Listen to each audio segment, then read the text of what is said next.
इब्तिदा है रब्बुल जलाल के बाबरकत नाम से जो दिलों के भेद खूब जानता है। अस्सलाम वालेकुम। मैं जब 3 साल का था तो ठठरती सर्दी में एक दिन दादा ने स्कूल में दाखिल करवा कर उम्र 5 साल लिखवा दी कि सरकारी स्कूल में उस वक्त 5 साल से कम उम्र के बच्चों का दाखिला ममनू होता था। जबकि मेरा यार जुमा गुल अपनी अम्मा की गर्म गोद में बैठकर चाय पराठे ठूंसता रहा।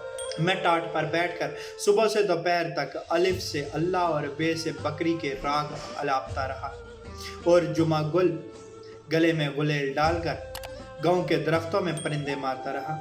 हम सारा दिन उस्ताद रहीम गुल की सोटियां अपनी पुश्त पर खाते रहे ताकि कल को माशरे में एक मकाम बनाया जा सके।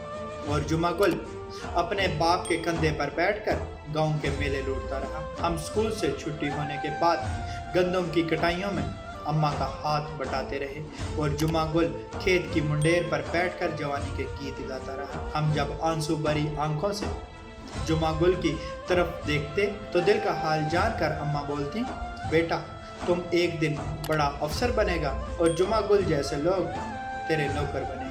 स्कूल से कॉलेज, कॉलेज से यूनिवर्सिटी, हमारी किस्मत में सिर्फ किताबों का ढेर चढ़ना रह गया था, जबकि जुमा गुल गांव का लुच्चा लफंगा बनकर जवानी के मजे लूटता रहा। इधर हमने पीएचडी थीसिस जमा करवा कर गोया अलामा बनने की ठान ली, तो उधर गांव में जुमा गुल ने बगल से पिस्तौल का होल्स्टर हटाकर कंधे पर क्लैशनकोफ रखनी शुरू कर दी। फिर हमने पीछे कभी मुड़कर नहीं देखा कि कहाँ का जुमा गुल और कहाँ का मैं। हम बकौल अम्मा के वाकई अफसर बन गए और गांव से अपना नाता टूट गया। अपनी अफसरी शहरी बीवी और बच्चों में ऐसा खो गए कि याद भी नहीं रहता था कि जुमा गुल क्या कर रहा होगा। अम्मा की बाकी सारी बातें बिल्कुल सच साबित हो चुकी थी। बस कभी कभार उनकी ये बात दिल के दरवाजे पर दस्तक देकर बेचैन कर देती कि जुमा गुल तुम्हारा नौकर बनेगा। शायद अम्मा की बात से ज्यादा ये खुद की एक ख्वाहिश थी। और फिर मैं कैम्ब्रिज में पढ़ते हुए अपने बच्चों को हर वक्त यही राग सुनाने लगता कि बेटा मेरी तरह बनो, जुमा गुल मत बनो। मेरे बच्चे मुझसे पूछते कि पापा हु इज जुमा गुल, और मेरा जवाब हमेशा यही होता कि मेरा नौकर। सालों बाद गांव जाना हुआ, बीवी बच्चे साथ थे।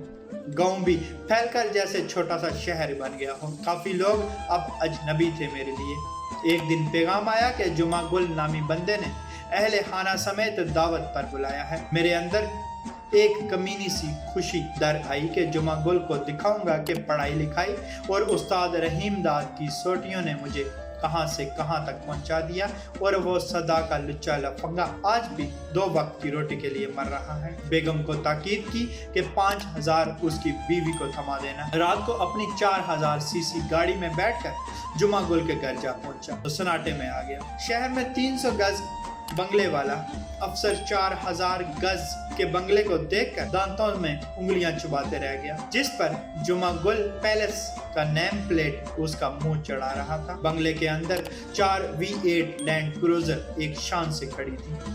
वास्कट पहने जुमा गुल गर्म जोशी से आगे बढ़कर मेरे गले आ लगा कि डॉक्टर साहब बड़े आदमी बन गए हो, भूल गए हम जैसे गरीब और अनपढ़ों। मेरी बीवी और बच्चे मुंह खोले हैरानगी से बंगले को देख रहे थे और जुमा गुल बता रहा था कि अम्मा की दुआओं से वो आज सियासतदान बन गया है। जब भी अदम एतमाद की हवा चलती है तो वो 40-50 करोड़ बना लेता है। अचानक मेरे बेटे ने अंग्रेजी में मुझसे पूछा कि बाबा ये वही जुमा गुल है ना जो आपका नौकर बन रहा था। मेरी खामोशी पर छोटे वाले बेटे ने अंग्रेजी में कहा, बाबा मैं भी जुमा गुल बनूंगा। अल्लाह पाक समझ की तौफीक अता फरमाए। अल्लाह पाक आसानियां हासिल और तकसीम करने का शर्फ अता फरमाए। आमीन। जज़ाकल्लाह।